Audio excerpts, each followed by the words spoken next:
Stowmarket to the Sea, Part 3. We had previously completed the length of the Gipping from Stowmarket and ended up at Claydon picnic site where we are starting today, which should hopefully be the last day of travelling down the Gipping, ending up at the Orwell Bridge.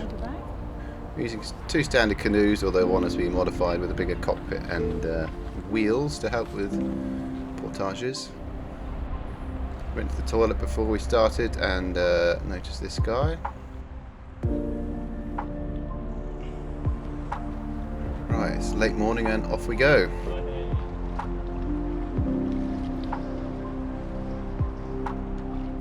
Just wondering how the day's going to go, because you can lose a lot of average speed if there's weirs or sluices or fallen trees or other obstacles that could slow you down.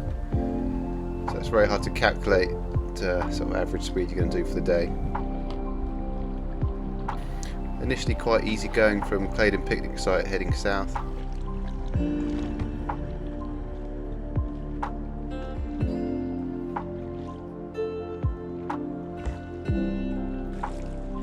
First place we arrive is Rushbrook Mill, and this has its own weir and old lock. I decided to step down this one and get back in.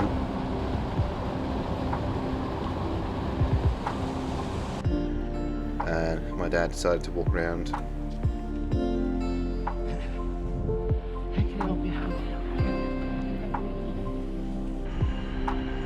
Just watching a passing cargo train. We'll be going under the railway several times today.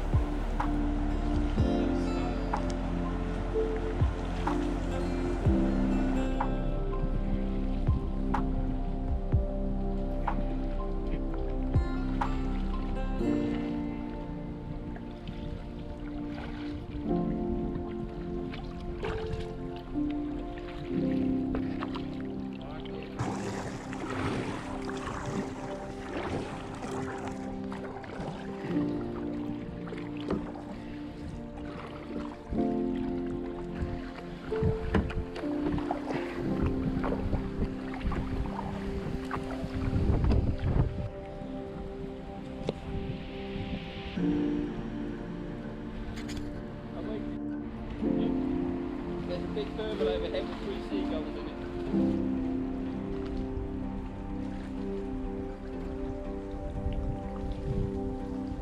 You want to clump while you're doing your arty club party video? Just deciding who should film who and when, important for any adventure.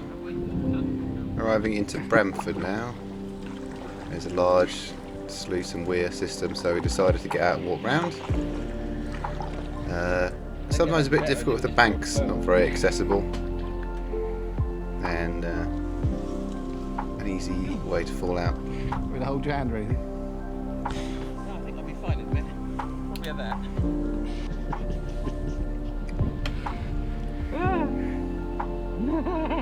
And there you go, offered him a hand, but he didn't take it. And there you go. I knew I was going. Not disastrous, but you have to be wet for the rest of the day. It doesn't really matter in July. But now you've got a very heavy boat that you need to empty and Right, I'll drag it out and sponge out, which is fine. Brought sponges for the day.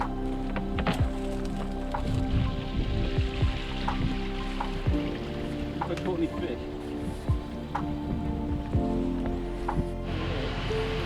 This is Bramford Lock water feature. We did have a look afterwards, and there was a little chute down the right hand side as you're coming down the river that you could go down in a kayak, but that wasn't very obvious and we had a look from the top, so here I am just portaging around using my wheels. You can get back in on the other side fairly easily.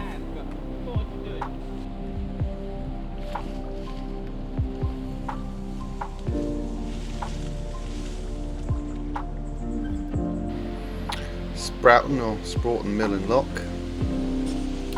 Getting nearer to Ipswich now.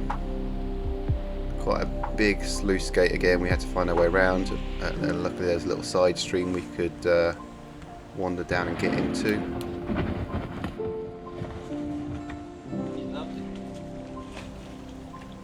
Quite a bit of flow in it, it's quite fun to canoe along. Just a sheet dry bag in front of you there. You roll it over a few times and it stays fairly dry.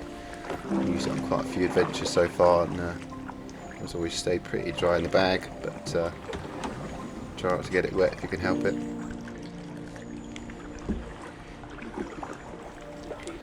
Sprouting Water Intake, an angling water facility. I guess they're taking water for the Ipswich area.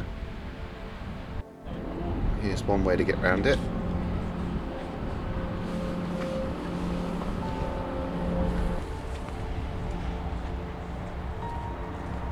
Because there's a large weir at the end of it.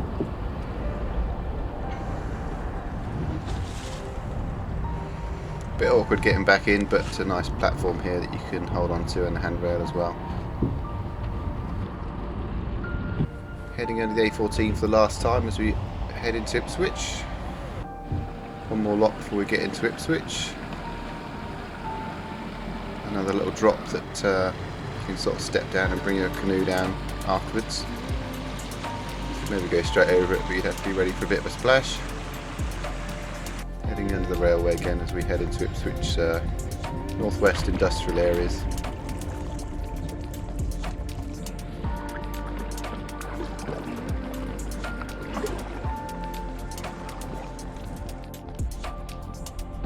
Bit of a bank of reeds that looked like a weir, but luckily wasn't, and we could just hop through it.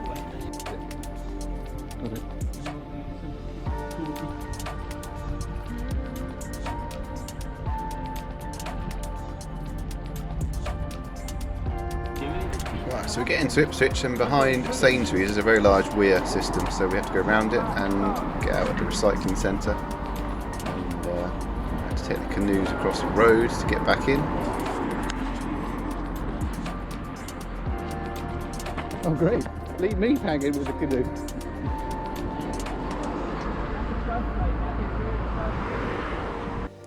Right, checking out the final kind of feature in Ipswich. A little weir which drops you into the tidal area, and then you head under the Sir Bobby Robson Bridge.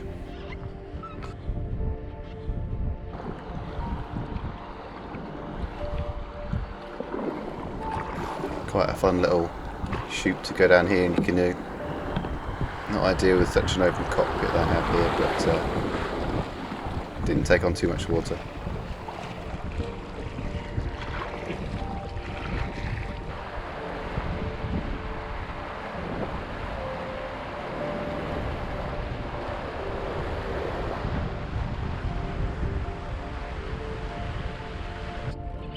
We're now on the tidal bit of the river and last stretch of the River Gipping.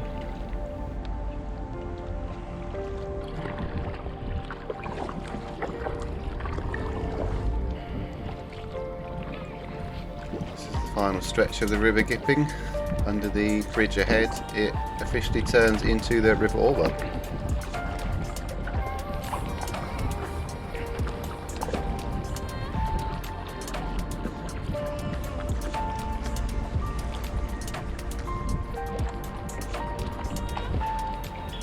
And here comes my dad as well, so we both crossed the end of the Gipping, and then we canoed it from Stowmarket station all the way down to here over several sessions, and we're just wondering what to do next whilst having a look at the waterfront here.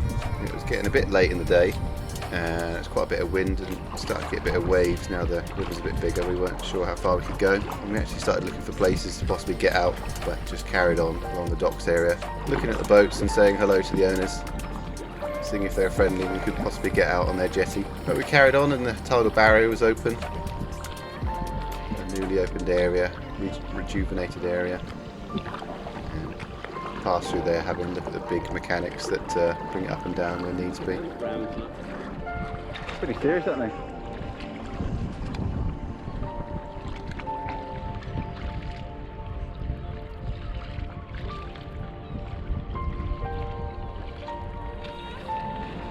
So passing through the tidal barrier, we head out into the Orwell estuary, where there's quite a big shipping port. You can see some big boats coming and going, and we were always on the lookout for anyone moving, but there wasn't anybody as we passed through. But you started to feel quite small now the river's very wide and some big boats to paddle past.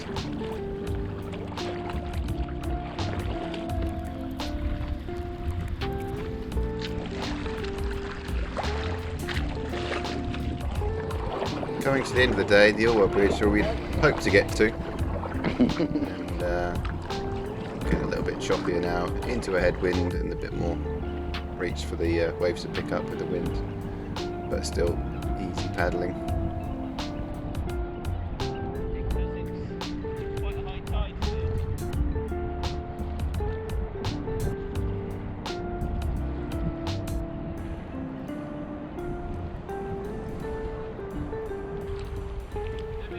We aim to get there at high tide, but our progress is a bit slower in the daytime than we thought, so actually we got there at a lower tide, and there was quite a lot of rocks and mud exposed where we were trying to get out, which can be quite tricky. So I think it's where to be.